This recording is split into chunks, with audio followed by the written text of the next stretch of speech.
My name is Matt Eichelberger, and I'm a criminal defense lawyer in Jackson, Mississippi.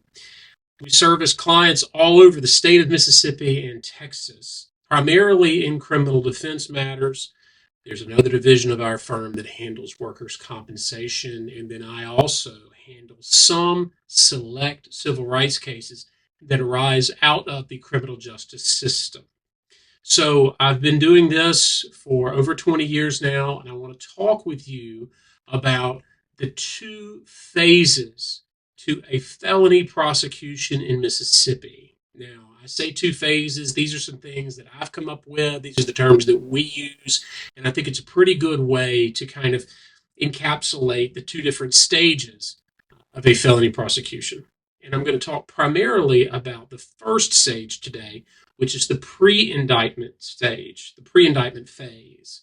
The second one is naturally the post-indictment phase. So let's first talk about this pre-indictment stage. At this point, someone usually has already been arrested for a felony. Now, what is a felony in Mississippi? All it really means is it is a crime that is punishable by more than 1 year imprisonment in the state penitentiary. It can be 1 year to life. So long as that is the possible punishment, then we consider that to be a felony. That can mean anything from simple possession of a controlled substance that's a Schedule II or something along those lines, all the way up through capital murder. All of those things are felonies. And the key thing about a felony from a procedural standpoint overall is there cannot be a conviction without either an indictment from the grand jury or what we call a bill of information, which is the waiver of an indictment. So there's that protection there. There's another step to it, and that also is what divides a felony prosecution into these two phases.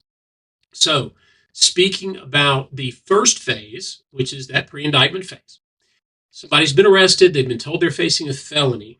Okay. And a lot of times they are in custody when they are facing that felony. And if they are, what that means is they're going to want bond and they're going to want it as quickly as possible. So at the initial appearance for somebody who's been arrested for a felony, that's supposed to happen within 48 hours, mind you. It's really supposed to happen as soon as possible. That's what the law says. That's what our courts have said. But under the rules, it's really supposed to be 48 hours or less. If that initial appearance happens timely, then they are entitled to, in most cases, a bond, and not just any bond. Our rules say that it's a bond they can make, one that is high enough to ensure their appearance and make sure they won't run off, but also low enough that they can post it and get out. So they can return to work or school or their family life, whatever the case may be, and not have to sit prior to any trial in this matter for an inordinate amount of time. Now, there are some exceptions as to when somebody is not entitled to a bond, and we'll cover those in a separate video. But for right now, they have that initial appearance. At that initial appearance, the judge will usually set bond for them. The next thing that happens is they are returned to custody, and hopefully they can bond out or a loved one can bond them out. And they then can request, whether they're in custody or out, they can request a preliminary hearing. Now, what is a preliminary hearing? A preliminary hearing is exactly that. It's a hearing and it's preliminary. It means it's at an early stage. And at this preliminary hearing, the state does have a burden of proof. It's different than the burden of proof you find at trial, which is in the post-indictment phase, right? So it is going to be something that you see as a lower, easier standard for them to reach. Now, that standard is just probable cause. It's the same standard that a judge used when issuing the arrest warrant on the felony or any search warrant on the felony. It's also the standard that the officer used when the officer made the arrest to start this whole process. So all that has to happen at a preliminary hearing is the state has to put on evidence, and that's usually just testimony, and it's usually testimony from the detective who's working the case. Sometimes it's not the detective. They'll just send in some other law enforcement officer to literally read from the detective's report. I've seen that too. Again, all they have to do is hit that low bar of probable cause. So you may say, well, if there's already been a probable cause determination by a judge a couple of times along the way here, what's the point?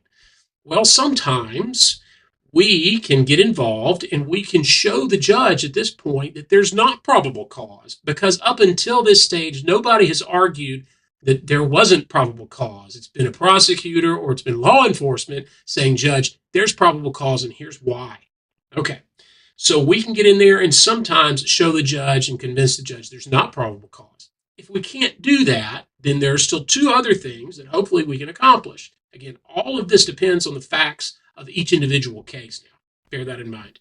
But the first other thing that we can do is learn about the case, right? Because this is the only time we're going to get under our rules before an indictment comes down, and really before trial, usually, or before a motion to suppress. It's the only time we're going to get any testimony under oath from a law enforcement officer about a particular case. So it's very important to be able to have this. It locks people into their testimony, and it gives the defense a peek into what's going on. And otherwise, we're not entitled to it under our rules. Again, when I say our rules, I mean the Mississippi Rules of Criminal Procedure.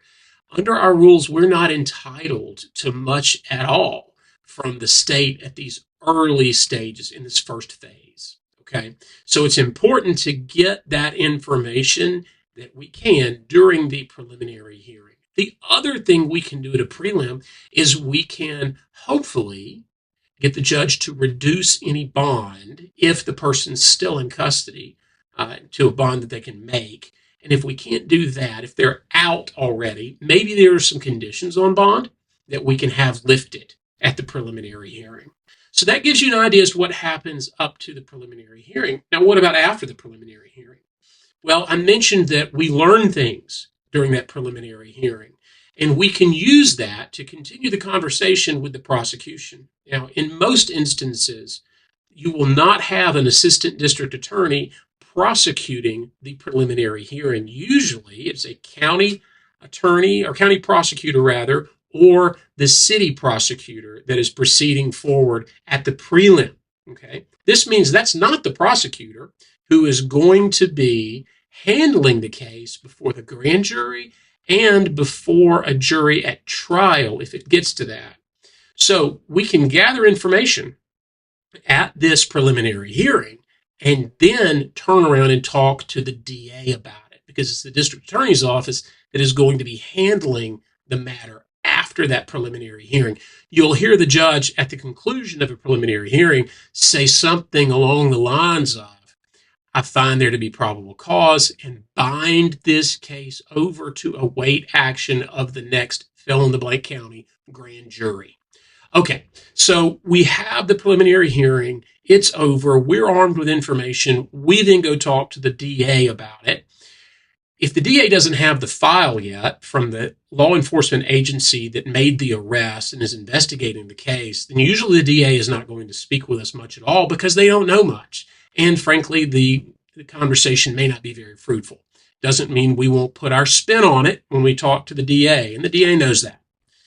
But so we talk to the DA, and once the DA has some idea as to what's going on with the case, we sometimes, again, everything depends upon the certain facts of each particular case, we sometimes can resolve them without an indictment, either through a DA agreeing not to prosecute the case, or through an entry into a pretrial intervention program, or an agreement, like I talked about earlier, to a bill of information on something that is a lesser included offense, or maybe it is the offense charged, but we can go ahead and start something like a probation or a non-adjudicated probation through this early stage negotiation. And what that does is it gives the defendant some certainty as to what this is going to look like going forward, right?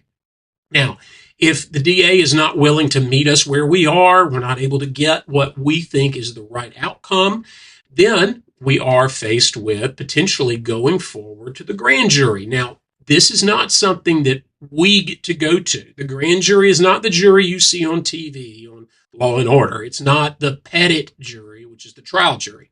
The grand jury is an investigative body that exists solely to decide whether or not there's probable cause. Once again, probable cause, right? And determine whether or not a person probably committed the crime they're charged with. Not saying they did it, just, hey, we think there should be a trial here, right? And so if they reach that conclusion, they issued the indictment, okay? And that is what kicks off, once that indictment comes down, that's what kicks off the second phase of a felony prosecution, the post-indictment phase. All right, so how does the grand jury decide whether or not there is probable cause? We don't have any part in that. By law, the defendant and his lawyer cannot be involved in the grand jury. It is a secret proceeding. Only the prosecution goes in there, and they go in there with a witness from law enforcement who tells them what they think happened. And that's really it. The grand jury usually then they'll go through and take care of it from there. So that is an overview of the early stages of a felony proceeding, that first phase, the pre-indictment phase. Once that indictment comes down, that's it. That's it for this phase. Once that indictment comes down, there's a whole nother set of protocols and extra rules that come into play for the post-indictment phase. And that's where you have a trial. That's where there's negotiations, serious negotiations, most of the time about plea bargains, motions to suppress, all of those things. That's where you find out who your judge is going to be. All of those things happen in that next phase.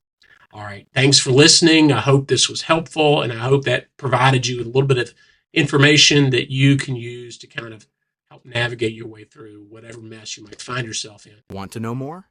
Like and subscribe to our Eichelberger Law Firm channel to check out more videos on this and other important legal topics.